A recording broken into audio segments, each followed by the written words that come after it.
Hello everyone, welcome back to my channel Bioecstasy.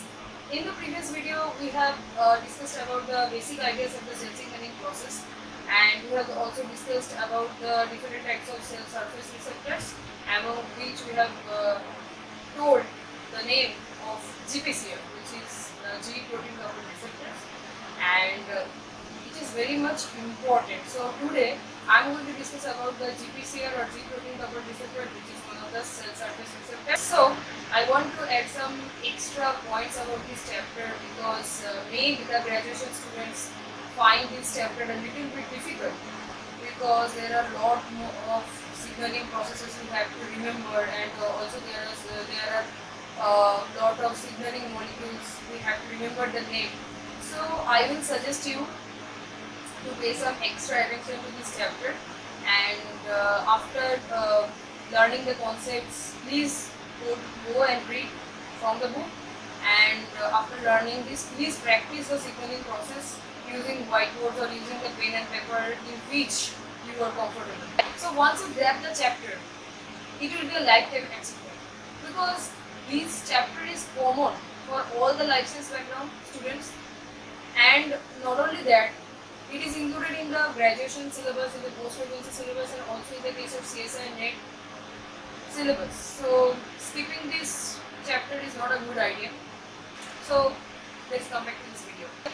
GPCRs are the largest superfamily of the cell surface receptors, and maximum cell signaling processes are actually mediated through the GPCRs, and it is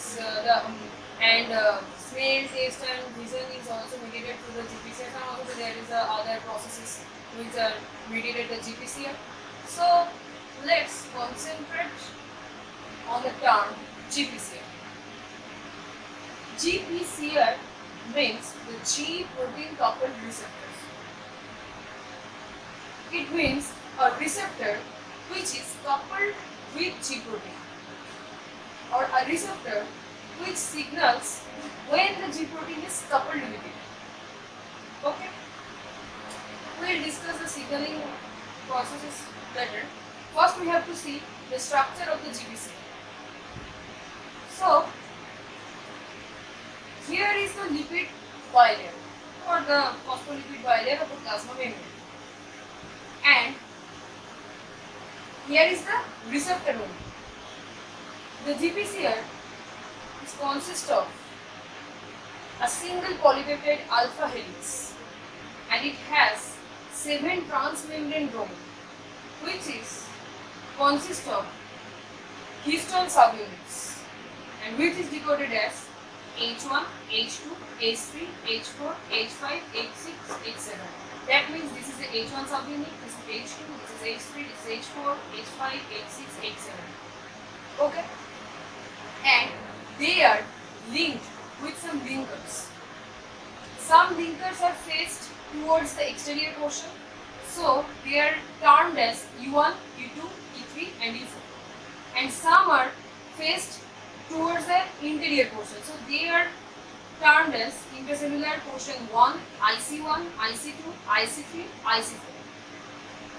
And inside the cell there is the carboxy terminal, and outside the cell there is amino terminal because it's a protein. And in the carboxy terminal there is the G protein binding domain, and near the E2 there is the ligand binding domain. But not all the cases. But in the case of proteins and polypeptides, as they are the bulky materials, they are not able to always bind to the E2 portion. So if we see the three-dimensional structure of the GPCR protein, we will see that a ligand is binding the pocket of the receptor. It binds in a pocket-like structure. Okay.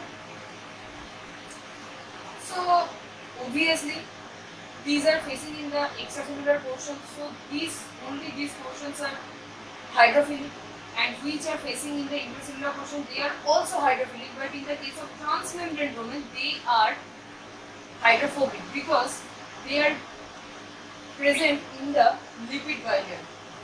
As lipid bilayer is non-polar, so they should be hydrophobic or non-polar. So this is the structure of the GPCR. Let's move to the structure of the G protein. First we have to know that all the G proteins are not heterotrimeric. Okay, in the case of GPCR, we need to know about the heterotrimeric G protein. But not all the G proteins are heterotrimeric. There are also some G proteins which are small and monomeric. So G proteins can be two types. Okay, monomeric small G proteins, for example RAS. Okay, and large heterotrimeric G protein, for example transducin, which is needed in the case of fusion. Okay, so why it is known as G protein? Because it is GTP binding protein. Okay, and it has some intrinsic GTPase activity which is required for this signaling process. We will see it later. First we have to know the structure of the G protein. Let's consider it is the plasma membrane. It is lipid bilayer of the plasma membrane. Okay, and the G protein, which is the heterotrimeric G protein, and it is also large in size. They have three subunits. They are alpha, beta, and gamma. Alpha and gamma subunits are linked to the plasma membrane through this portion. But beta subunit is not directly connected to the plasma membrane. It is connected to the alpha and the gamma subunit of the GPP. The alpha subunits have two sites, that is the RAS domain and the AH domain. AH domain means the alpha helical portion, which helps to proper binding of the GPP in the pocket. And RAS domain, this is the RAS domain, and RAS domain has the intrinsic GTPase activity. Okay, so this is the basic structure of the GPP. Okay, when we will discuss about the RAS, it will be monomeric. Okay, it doesn't have any subunit. It is only one subunit, and it has the intrinsic GTPase activity. Okay,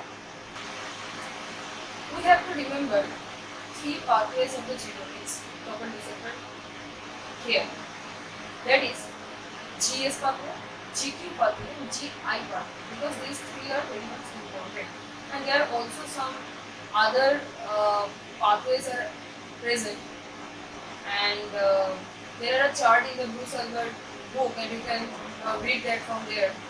And but these three are actually very much important, which is the GS pathway, GQ pathway, and GI pathway. We are discussing it in this video. So first, we are discussing about the GS pathway. Okay, this is the plasma membrane. Actually, I have drawn the simplified version of it because it is very much easy to understand and also to remember. Okay, so this is the plasma membrane. Obviously, you can see this is the lipid bilayer portion or phospholipid bilayer portion, and this is the distributed properties. Okay, and this is the heterotrimeric G protein.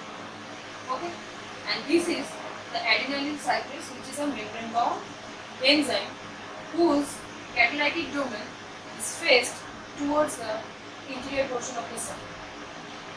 So let's see. First, a ligand comes, and this G protein, which is now bound to GDP,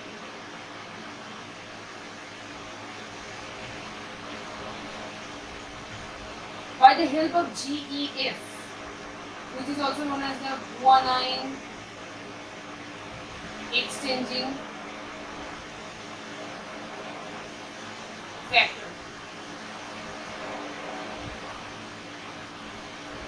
leaves the GDP, and GDP will bind to the alpha subunit. So when the GDP will bound to the alpha subunit, it will be activated and it will dissociate from the beta gamma subunit. Okay. So this is C or C terminal of the GPCR. So this is a G alpha bound to the GP, and this beta gamma subunit will remain here. So when the G alpha with GDP bind to this G protein coupled receptor, the signaling pathway will switch on and it will activate the membrane bound enzyme adenylyl cyclase. Okay.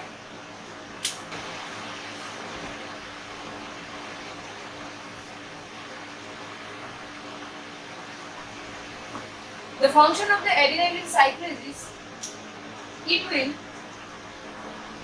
produce the cyclic AMP from ATP, which is present inside the cell in environment. So this is the function of the adenylyl cyclase enzyme. Okay. So this CAMP will activate protein kinase C. We have to see it in details. Protein kinase C has 4 subunits, or it is actually tetramer. So let's consider this is one subunit, this is another subunit, this is regulatory subunit. So these two are mainly the regulatory subunits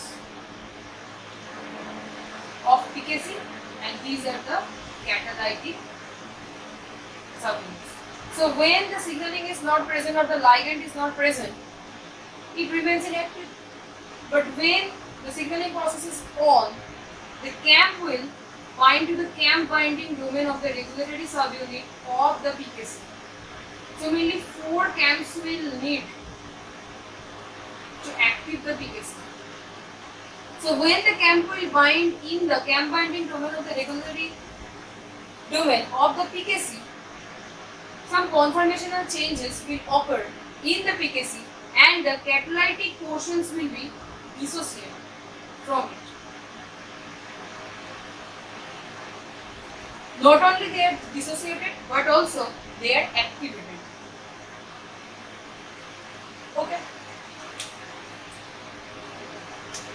Let's consider it is the nucleus core. Nuclear membrane is here. Okay. And this catalytic portion will move to the nucleus. Let's consider this is a gene. Okay. It will phosphorylate in the serine residue of the Crab protein.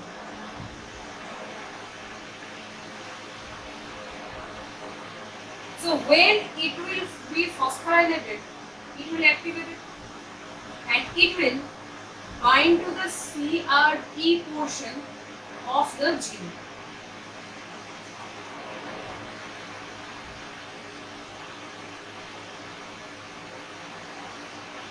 Along with the Crab, there is a co-activator which is present, and it is named as CBP. So first we have to know what is CRE. CRE mainly known as CAMP responsive element of the gene. That means when the CAMP is present, this portion of the gene will be transcribed. Okay. So it is mainly a small cis regulatory sequence, and it will be transcribed after the CAMP will activate the PK and it will activate the CRAB. And CRAB means the CRE binding protein, and CBP, which is the co-activator, is known as CRAB binding protein. Okay, so this is mainly the GS pathway. Okay, so let's move to the GI pathway.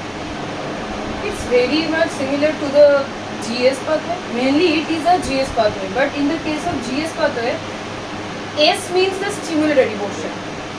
So S means the stimulatory G protein here. That means which can stimulate something.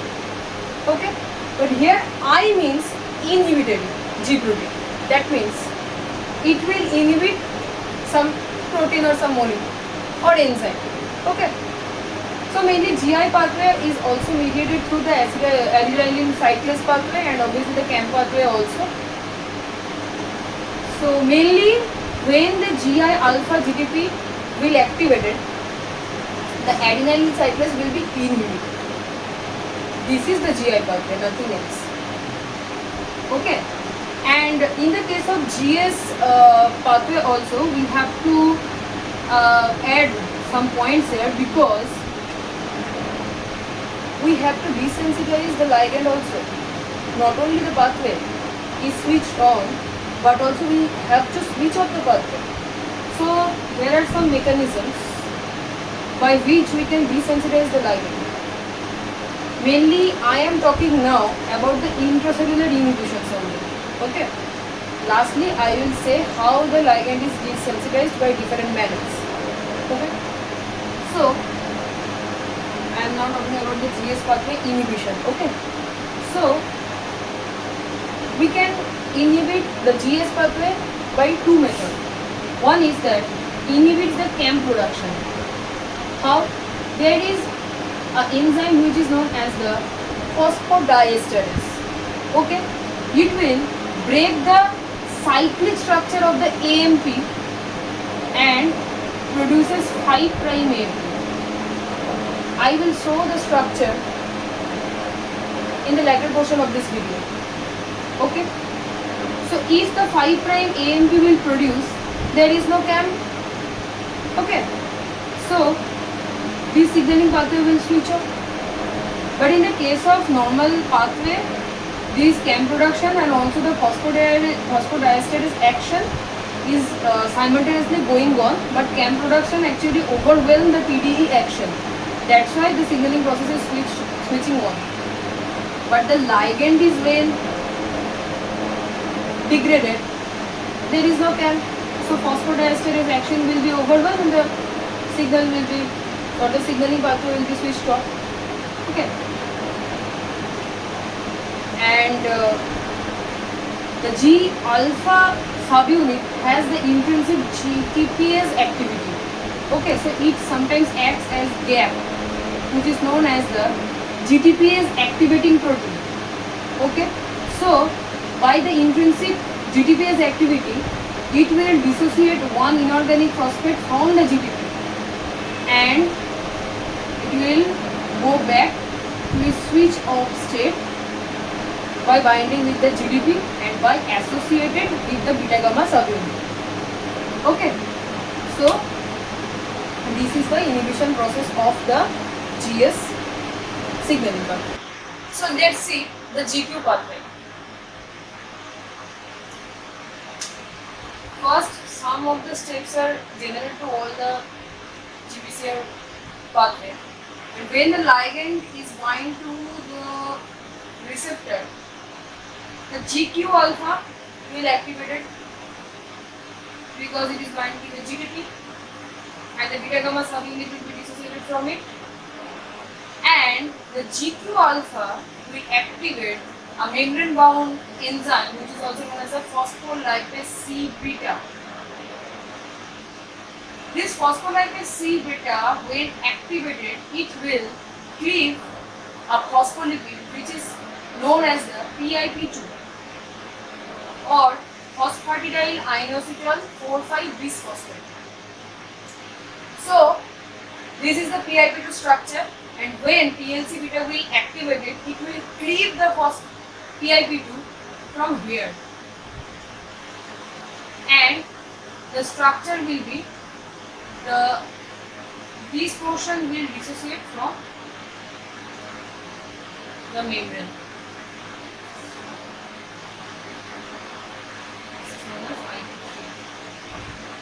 Okay, so here is the cleavage and this is the product, and also this is dissociate, so I am erasing it because it is not necessary to show here. Okay, so this portion is known as DAG. It is diacyl glycerol and it is the ionosyl triphosphate. Okay, DAG is mainly hydrophobic in nature. So it is embedded in the plasma membrane. And IP3 is water soluble, that's why it is hydrophilic and it is soluble. So it will diffuse inside the cytosol. Okay. So this IP3 will bind to the ligand gated calcium channel of the endoplasmic reticulum. That means when the IP3 comes, it will bind to the calcium channel and it will open the calcium channel and the stored calcium will be released from the ear to the cytosol. Okay.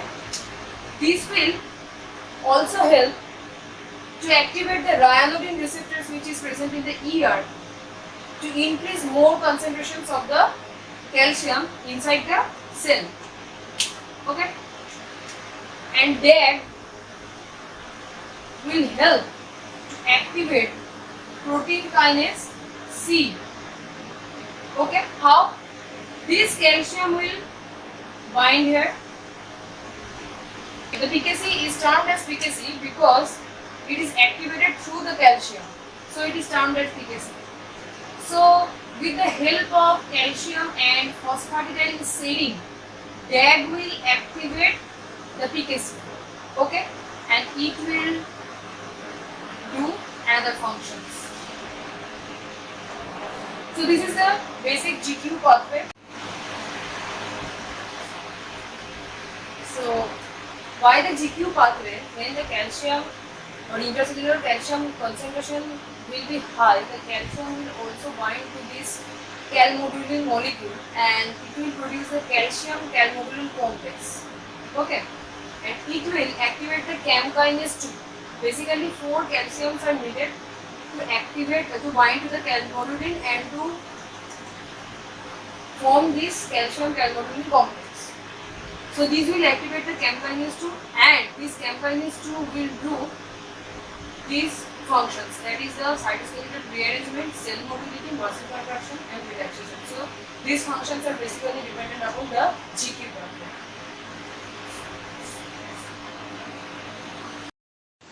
So here in this structure you can see that the adenylyl cyclase enzyme has cleaved the ATP and it has become a cyclic structure of cyclic AMP and a pyrophosphate has released. Okay, so this is the main function of the adenylyl cyclase to produce cyclic AMP from the ATP that is present in the cytosol. And here in the cyclic AMP phosphodiesterase, this is also an enzyme which is mainly used in the case of desensitizing the CAMP molecule. So it will leave the cyclic structure of the cyclic AMP and it will produce the 5' AMP. So the signal can be switched off. So this is the structure here. I have borrowed it from the Bruce Albert book. You can also see from that book. So here is the diagrammatic representation of the GQ pathway. Here is the signaling molecule is coming from the exterior portion which is binds to the GPCR and the G alpha is dissociated from the beta gamma as it holds the GTP and it is activated and it will coupled with that receptor and there is the PIP2 and it will cleave here. This is the IP3 and this is the DAG diacylglycerol and this is the IP3. So this their DAG will be embedded in the membrane as it is non-polar and this IP3 will be water soluble. So this is actually soluble and obviously this is diffusible, so it will bind to the IP3 gated calcium channel that is present in the ear and the DAG will activate the protein kinase C. So this is actually the diagrammatic representation and I have also taken it from the Bruce Albert's book. Okay, so this is the chemical structure of the PIP2, that is the phosphatidyl inositol 4,5 bis phosphate. Okay, so when the GQ pathway will activated, G alpha will be activated, it will cleave the PIP2 from here. So the this portion will be attached to the membrane, so it is actually known as obviously the DAC. So this is non-polar because it has a long non-polar chain or tail. Okay, so this is actually non-polar, so it has to be bound to the membrane. And this IP3 is actually has the three free phosphate group. That's why it is known as the IP3, and it is known as the PIP2 because its two phosphate group is free. Okay, so we have named it as how many phosphate groups are actually free because the free phosphate groups can react. Okay, so this is mainly the chemical structures of the PIP2 and the IP3 and DAC. Okay, so that's all. If you like this video, please like, share, and subscribe. I hope you will understand it, and I will upload the second part very soon. Okay, thank you.